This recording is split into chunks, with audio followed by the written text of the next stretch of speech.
ልንገር ኮምቦልቻ ኢሹ አካውንት ነበር እኔ አሁን በዛን ሰዓት በእኛ ውሳኔ ነው ትክክል ነው ውሳኔው ብዬ ነው ማምነው ገንዘብ ያስፈልገናል በጦርነት ያደረግን ነው ገንዘብ ያስፈልገናል ተብሎ ባንኮች ውስጥ የነበሩ የግል ባንኮች አንንካ የመንግስት ግን መውሰድ አለበት የሚል ፖለቲካሊ ወሰንን እሺ እኔ እንደማቀው 4 ቢሊዮን ነው ኢሹ አካውንት ላይ ነበር ይሄን ማረጋገጥ ይችላል ብሔራዊ ባንክ ምክንያቱም የመጣልኝ ወረቀት አለ የጊዜው አስተዳደር ፕሬዝዳንት ኮንኩ በኋላ ምን እንደተፈጠረ ባንኮች ውስጥ ግለጹልን የሚል ኢሹ አካውንት ያለውን ገንዘብ እንዲሰበስቡ ከተመደቡት ሰዎች መሃል አንደኛው የግንባር አዛዥ የሚባለው ኃይለ ስላሴ በቢሊዮን በ100 ሚሊዮን የሚቆጠር ገንዘብ ነው የወሰደው ኢንፋክት 1 ቢሊዮን አካባቢ ነው የወሰደው እሱ ስር ተፍተፍ የሚሉ የሱ አገልጋዮች የሆኑ የተወሰነ ድርሻቸውን ይወስዳሉ አብዛኛው ሰው ከትግሉ ለትግራይ ህዝብ ህልውና ካለው ጥቅም አንፃር ብቻ ነው የተሳተፈው ገንዘብ ያገኝበታል ብሎ የተሳተፈ የለም ሰው እነዚህ ሁሉንም አይደለም በአንድ ላይ መጣ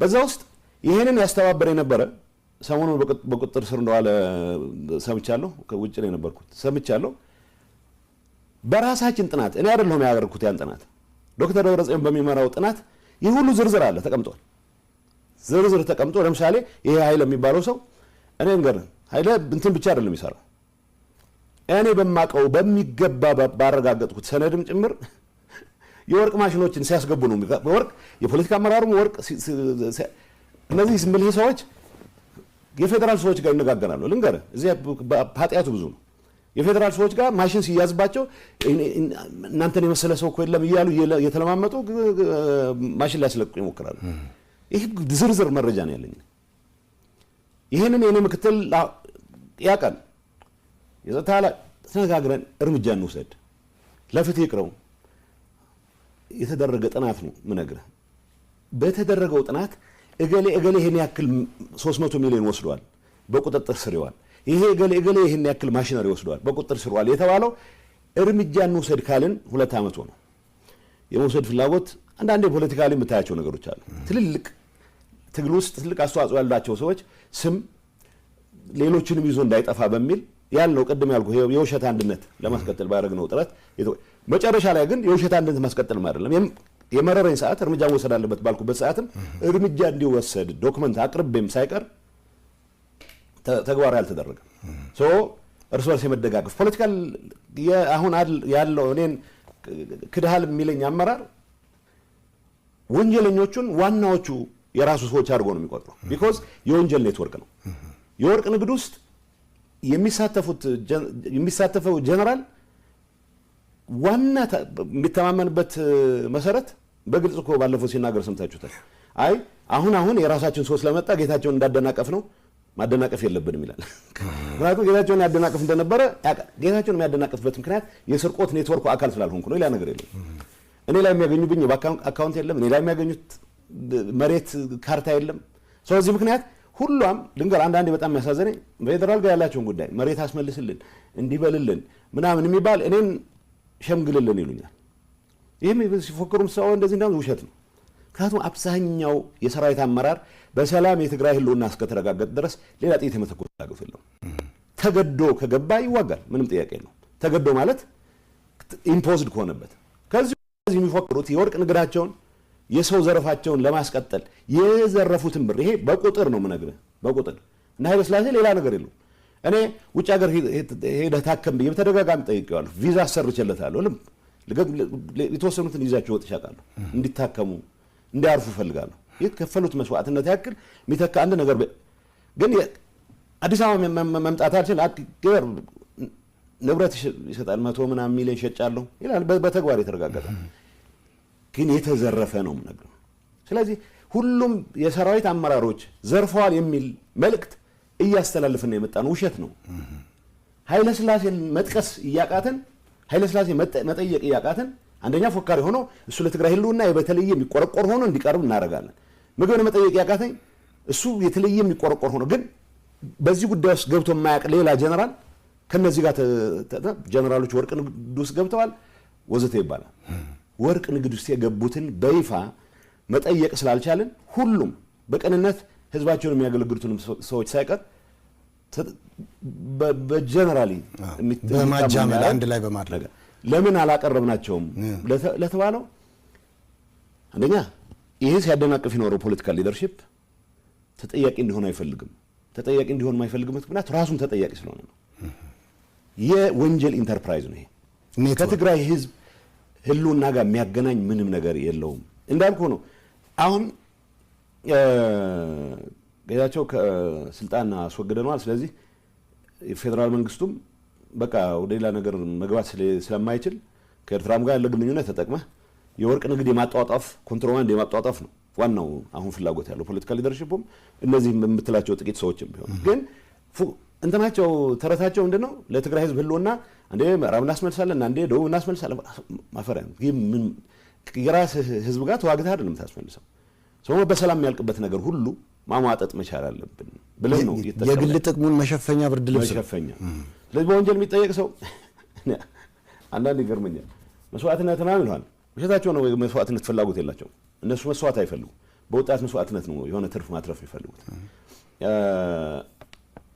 በመሰረቱ እንዲጠየቁ ብለን ጽሁፍ ጥናት ተደርጎ ተረጋግጦ እኔ መጨረሻ ፕሮባብሊ ከ6 ወር በፊት ለፍትህ ቢሮና ለፖሊስ የተወሰኑት ዶክመንት ለጸረ ሙስና እንዲገቡ አድርጌያለሁ። በተግባር ይጠይቃሉ ሌላ ጉዳይ ነው። ለምሳሌ በዚህ ጉዳይ ላይ ከፍተኛ ተሳትፎ የነበረው ሰዎች ዝውውር ላይ መያዝ አለበት ብለን እናስበው የነበረ ሰው ወደ ውጭ ሀገር ወጥቷል። ሌሎች አሉ አሁንም በቃ ንግዱ ተጧጥፎ እንዲቀጥል ቅድም እንዳልኩ ነው። ኤርትራ ሰራዊት ማፍረስ አይቻልም በዚህ ምክንያቱም ገንዘብ ያለው ሰዎች ያለው ሊወጣ የሚችለው ማለት ነው። ወጣቶች መዋጋት የማይፈልጉ ግን ደግሞ ታፍነው ገንዘብ አውርዱ እንዳይባሉ ስቃዮች እንዲቀጥሉ የተደረጉ አላማው እሱ ነው የነበረው። ኤርትራን ሰራዊት እናፈርሳለን በሚለው ግን በሺዎች የሚቆጠሩ ሰዎች ሊተራሊ ተሸጠዋል ነገር ይሄ ትግራይ ተወላጆችንም ይጨምራል። ሀብት አለው የሚባል ሰው የትግራይ ተወላጆች አንዳንዴ የሚያደርጉት ምንድነው ገንዘብ የሚቀበሉት ሳይበቃ የትራንስፖርት ሳይቀር ራሳቸው አውቶቡሶች ተከራይተው የትራንስፖርት ከእያንዳንዱ ሰው 10 ሺህ መቀበል የት አካውንት መተፋፈር የለም። እገሌ የሚባል አካውንት ውስጥ ይገባል። አዲስ አበባ ውስጥ ያለ አካውንት ሊሆን ይችላል፣ ካናዳ ውስጥ ያለ አካውንት ሊሆን ይችላል። ይህን ሁሉ በዝርዝር በምናውቀው ሁኔታ ነው ምንም አይነት ነገር ልንወስድ ያልቻልነው። ስለዚህ ለምን አንወስድም? እንግዲህ አንድ ሰው ዱላ ይዞ የሆነ ነገር ማድረግ አይችልም። ይህንን ማስፈጸም ኃላፊነት ያለባቸው ሰዎች አሉ። እነሱ እርስ በርስ አንዱ አንዱን እየተከላከለ የሚቀጥልበት ቅድም እንዳልኩ ነው ማዝነው ትልቅ መስዋዕትነት መክፈል ብቻ ሳይሆን ህዝባቸውን አሁንም ምንም 5 ሳንቲም 74 ሳንቲም ሳያገኙ ያገለግሉ ያሉ ሰዎች ሳይቀር እንደ ጥፋተኞች እንደ ከዳተኞች የሚቆጠሩበት ኢንቫይሮንመንት ከመፍጠር ጋር ተያዘ እኔ ጥፋት ፈጽሜያለሁ እላለሁ። ኃይለ ሥላሴ ነው የሰረቀው ብዬ መናገር ስችል ጠቅላላ የሰራዊት አመራር ተጠርጣሪ የሚሆንበት ሁኔታ ከመፍጠር አንፃር ምግበ ነው የሰረቀው ማለት ተወልደን ይሄን ያደርገው ማለት ስንችል ይሄን ባለማለታችን ምክንያት ሁሉም የትግራይ የጦር የጸጥታ አመራር ተጠርጣሪ የሚሆንበትን ኢንቫይሮንመንት ከመፍጠር የራሴ አስተዋጽኦ አድርጌያለሁ እላለሁ። ግን ደግሞ የኔ አቅም ሊሚትድ ነች። እንደ አመራር ይሄ ተፈጽሟል፣ ይሄ እርምጃ ወሰድ ብለህ ትእዛዝ ትሰጣለህ።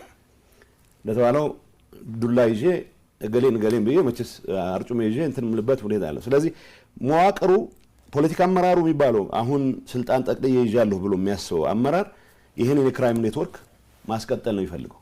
አሁን ከገሌ ጋር አብረን ፋኖ ጋር አብሬ ከገሌ ጋር አብሬ የሚል ፉከራዎች ትሰማለህ። ያችን የክራይም ኔትወርክ የማስቀጠል ፍላጎት እንጂ የፋኖ አጀንዳ ከትግራይ ህዝብ አጀንዳ ጋር ምን ያክል ይገናኛል ብሎ ተንትኖም አይደለም፣ ውሸት ነው። እውነት ለመናገር የኤርትራ መንግስትና ፋኖ ከፌደራል መንግስቱ ጋር ግጭት ውስጥ የገቡት ትግራይ ላይ የተጀመረው ጦርነት በፕሪቶሪያ ምክንያት ጋብ ስላለ ነው። የተጀመረውን ዘመቻ ማጠናቀቅ አልቻልንም የሚል ነው። ይሄ በይፋ የተነገረ ነው። ይሄ ምን ፕሬዝዳንት ኢሳያስ እኮ ተኮሊፍና ማለት ይሄ ሰው ያደናቀፈን ዘመቻችንን እስከ መጨረሻው መቀለ ተገብቶ የትግራይ ህዝብ ወደ ሁሉም ዓለማት ተበትኑ የሚሞተው ሞቶ ትግራይ የሚባል ኤንቲቲ የሚጠፋበት ሁኔታ አጀንዳ ይዞ የመጣ ኃይል አሁን ከዚህ ኃይል ጋር አትሊስት መሰረታዊ የሆነ ፓክት ፈጥረህ የትግራይ ጥቅም ማረጋገጥ ማዕከል አድርገህ መንቀሳቀስ ያለብህ። የትግራይ ህዝብ ብሔራዊ ጥቅም ማዕከል ካረክ ቢያንስ ከፌደራል መንግስት ጋር የጀመርከውን አሟጠህ ለመጨረስ ነው መንቀሳቀስ ያለብህ። ከሌላ ኃይል ጋር አይደለም የምትሰራው። ምንነት አለ ከፌደራል መንግስት ጋር ኢትዮጵያ ካልነህ ግን ደግሞ ዓለም የሚያውቀው ስምምነት ፈጽመሃል። ይሄ ኃይል መጽሐፍ ጓደኛ ይላል የብርሃን ልጆች በብርሃን ነው የሚንቀሳቀሱት ነው የሚለው መጽሐፉ ይለኛል። በጨለማ መንቀሳቀስ የሚፈልግ ኃይል ብርሃን ከበራ በጣም ይጨንቀዋል። ሰላም ለእንደዚህ አይነት ሰዎች ለእንደዚህ አይነት ክሪሚናል ኢንተርፕራይዝ አደጋ ነው የሚሆነው፣ የማጋለጫ ብርሃን ነው የሚሆነው። ስለዚህ ግርግር በአንድ ወይም በሌላ መንገድ ከመፍጠር ውጪ ሌላ ስራ አለን ብሎ ማያምን ጥቂት ሰዎች እንደፈለጉ የሚዘውሩት ግን አብዛኛው ቅን ኃይል ሆስቴጅ የሆነበት ሁኔታ ነው ያለው። ፖለቲካ አመራር ውስጥ ሁሉም አይደለም፣ ጥቂት ሰዎች ናቸው ይህን የወንጀል ኔትወርክ እስከ መጨረሻው ማስቀጠል ይፈልጉት። በቃ ሀገሩ ነፃ ወጥቷል ተብሎ የወርቅ ማሽን እያስገቡ ነው እንዳልኩ ነው። እኔ እንኳን በማውቀው ልክ ማሽኖች ኳስ ይዣለሁ። ስልክ ሲደዋወሉ በነበረኝ መረጃ መሰረት የገሌ ማሽን እነዚህ ሰዎች እኮ ናቸው። እነዚህ ሲፎክሩ የምትሰማቸው ሰዎች ማሽን ሲያስገቡ የፌዴራል ኦፊሻል ደውለው የሆነ ዕቃ እንደዚህ ገብቶ አስለቅቁልኝ ሲሉ ደግሞ አያፍሩም። ደግሞ በቀጥታ ስልካቸው ነው የሚደውሉት። ስለዚህ ይሄ የምልህ እኔ የጦርነት ሰለባ እንዳይሆን ተጨማሪ የትግራይ ህዝብ የትግራይ ወጣት ይሄን የወንጀል ኢንተርፕራይዝ ማፍረስ ላይ መረባረብ መቻል አለብን። ጥቂት አባላት ነው ያሉት፣ ግን በትግራይ ህዝብ ስም ስለሚምሉ ስለሚገዘቱ ከምንም ነገር በላይ ቅድም እንዳልከው የትግራይ ህዝብ ከህልውናው ጋር ተያያዘ ህወሓት ብቻ ነው መፍትሄ የሚል ትርክት ፈጥረው ብዙ ስላደናገሩ ብዙ ነው የሚመስሉት፣ ጥቂት ናቸው እንዳልኩ ነው። አብዛኛው የሰራዊት አመራር ሰላሙን ይፈልጋል ብቻ ሳይሆን ስርቆት ውስጥ የለም። ስርቆት ውስጥ የገቡት ጥቂት ሰዎች ግን ሆስቴጅ አድርጎታል ሁሉንም። ስለዚህ አንዳንድ ድምጽ አላቸው በጣም እኛም ራሳችን መጠየቅ ያለባቸውን እገሌ ብለን እንደመጠየቅ ልንገር። የመጀመሪያ ጥናት ስናደርግ የህወሓት ሊቀመንበር 7 ሰዎች ነን በዚህ ጉዳይ ላይ የምንወያየው። ይሄ ነገር ዝርዝር ባናየው ምክንያቱም ትልልቅ የጦር መሪዎች እዚህ ዘረፋ ውስጥ ስለተገኙ ጉዳችን እንዳይወጣ ብለናል። እኔም ራሴ የምር ተስማማሁበት። ኋላ ፕሬዚደንት ኮንኩ ኋላ አትሊስት ሚኒስትሩን ማወቅ አለብኝ ይቅረብልኝ ወረቀቱ አልኩና እንደተቀበልኩ ያየሁት ልንገር። አሁን በቁጥጥር ስር ውለዋል የተባለው ሰውዬ ሰኔ 14 ቀን 2014 ዓ.ም ነው ዶክመንቱን የተወያየንበት። ጀነራል በሆነ መንገድ ዝርዝሩን አላየነው። ምክንያቱም ሊቀመንበሩ ምን አሉ? አይ ዝርዝሩን ብናይ ትልልቅ ሰዎች እዚህ ውስጥ ኢምፕሊኬት ነው። አይ ሰኔ 14 2014 ነው የምነግርህ። ሐምሌ 14 2014 ሌሎች ሰዎች ብዙ ፖለቲካ ልዩነት አላቸው ተብለው የተጠረጠሩ እንደፈለጉ የማያዟቸው ሰዎች የሆነ ወንጀል ፈጽመዋል ብሎ በሙስና እንዲያዙ ተደረገ። ስለዚህ በህጉ መሰረት በተደረገው ጥናት መሰረት እርምጃ ወሰድን አሉ ሊቀመንበሩ። ብዙ አልስማማበትም ነበር ሰዎቹ መታሰር፣ ግን አጥፍተው ከሆነ መጠየቅ አለባቸው የሚለው። ከዛ በሆነ አጋጣሚ ነሐሴ 14 ቀን ነሐሴ 10 ቀን እኔ ኤክስተርናል አፌርስ ሄድ ነኝ። ግን ኤክስተርናል አፌርስ ሄድ ብዙ ጊዜ እንትን ስራውን ነው የምሰራው እንጂ ቢሮ ውስጥ የሚያግዙኝ 2 ሰዎች አሉ። አንደኛው አምባሳደርም ስለሆነ ይሄ አሁን በቁጥጥር ስር ዋለ የሚባለው ኃይለ ሊባኖስ ከሊቀመንበሩና ከምክትል ሊቀመንበሩ ጋር ተነጋግሬ ውጭ ሀገር እንዲሄድ ስለተወሰነ እንግሊዝ እንድገባ ድጋፍ ይጻፍልኝ ብሎ ደብዳቤ ግጥም አድርጎ ጻፈ። አሁን እኔ ኃላፊ መሆኔን አያውቅም። ወደ እኔ መጣ ደብዳቤው። እኔ ምንም ማውቀው ነገር የለኝም። ምንድን ነው ያልኩት? እኛ አውሮፕላኖች እናስገባ ስለነበረ ከውጭ ይሄ ሚስጥር ማንም ሰው መስማት የለበትም። እንኳን ለአውትሳይደር ፖሊት ቢሮ አባላት የምንባለው ሴንትራል ኮማንድ የምንባለው ከ7 አባላት መሃል ይሄንን የተወሰነ ሰው ብቻ እንዲያውቁ ነው ተወስኖ የነበረው። እና ወረቀት ሄጄ ሊቀመንበሩ ጋር ሄድኩ። እንዴ ምን ነካችሁ እናንተ? ለማንም ሰው ነው እንዴ አውሮፕላን ይመጣል ትሄዳላችሁ እያላችሁ ተወስኑት? ስለዚህ የሰውየው ከምክትል ሊቀመንበሩ ጋር አይ ዶንት ኖ የጋብቻ ይሁን የሌላ አይነት ብቻ ቅርብ ግንኙነት አላችሁ ወይ አላቅም፣ እንደዛ ይባል ኋላ የሰማሁት ነው። ወረቀቱን ካየው በኋላ ግን ነሐሴ 14 ምሽት በመጣ ፍላይት ሱዳን ገብቷል። እኔ ፕሬዝዳንት ኮንኩ በኋላ መቼ ማለት ነው ሚያዚያ 2015 ላይ ዶክመንቱን ስቀበል ያስደነገጠኝ ነገር ያኔ ሰኔ 2014 ላይ 300 ሚሊዮን ወስዷል ከኮምቦልቻ ከመጣ ገንዘብ 300 ሚሊዮን አጉድሏል። ስለዚህ በቁጥጥር ስር ዋለ የተባለ ሰውዬ ነሐሴ 14 ውጭ ሀገር እንዲሄድ ፈቅደውለታል። በምን ምክንያት? ይሄን አንስተነዋል በሁሉም ስብሰባ ባለበት። ለምን ይዋሽን እንቀጥላለን? ማንም አይደለም። ይሄንን ስናነሳ እገሌን ለመውቀስ አይደለም። እንደሰረቀ ተጠርጣሪ ነው ተብሎ ተጠርጣሪ ሳይሆን ሰርቋል ተጣርቷል ተብሎ በቁጥጥር ስር ዋለ የተባለ ሰው ነው። በቁጥጥር ስር ዋለ የተባለን ሰው ግን ከ2 ወር በኋላ ሌሎች አስረህ ከ2 ወር በኋላ እሱ ወደ ውጭ እንዲወጣ ማድረግ አሁን ሁሉም ነገር ተፈቷል ብሎ ምክንያቱም ምን አረጉ? ጸረ ሙስና ይሄን አትሊስት ውጭ ስላለ ክስ በዚህ ላይ መስርቱ በሌሎቹ ላይ እንኳን መሰረት ባይንችል ስል ይሄ ክራይም ኔትወርክ ፋይናንስ ኦዲተር የሚባሉ ሰዎችን እንትን ብሎ ሎቢ አድርጎ አይ ተሳስተን ነው እንጂ ተቀብለው ነው ነበር የሚል ፋይንዲንግ እንዲያመጡ እየጣሩ እያለ ነው የወጣሁት። it just doesn't make any sense። ዋናው ነገር ደብረጽዮን በመራው ጥናት 300 ሚሊዮን አጉዶላር ይሄ ዶክመንት ይዤው ስለወጣሁ ምን እንትን ላይ አይችልም። ሁሉም ሰው አለው አሁን ያ ዶክመንት። ሁሉም ሰው ማለት ፍትህ ቢሮ አለው፣ ጸረ ሙስና አለው፣ ፖሊስ አለው። ይሄን ፈጽሟል የተባለ ሰውዬ ሰኔ 14 እኔ ቃል ሰኔ 14 2014 ዶክመንቱን ተወያይተን ሐምሌ 14 ሌሎች ሰዎች በቁጥጥር ስር ነው። ነሐሴ 14 እሱ ወደ ሱዳን እንዲያርፍ ተደረገ። ይሄን እኔ አሁን ያኔ ባቅ ኖሮ ምን አደረግ ነበር ሌላ ጉዳይ ነው። ግን ፕሬዝዳንት ኮልኳና ዶክመንቱ ሳይሆን ደብረጽዮን ጠይቅ ነው ለምን ይሄን አረግ?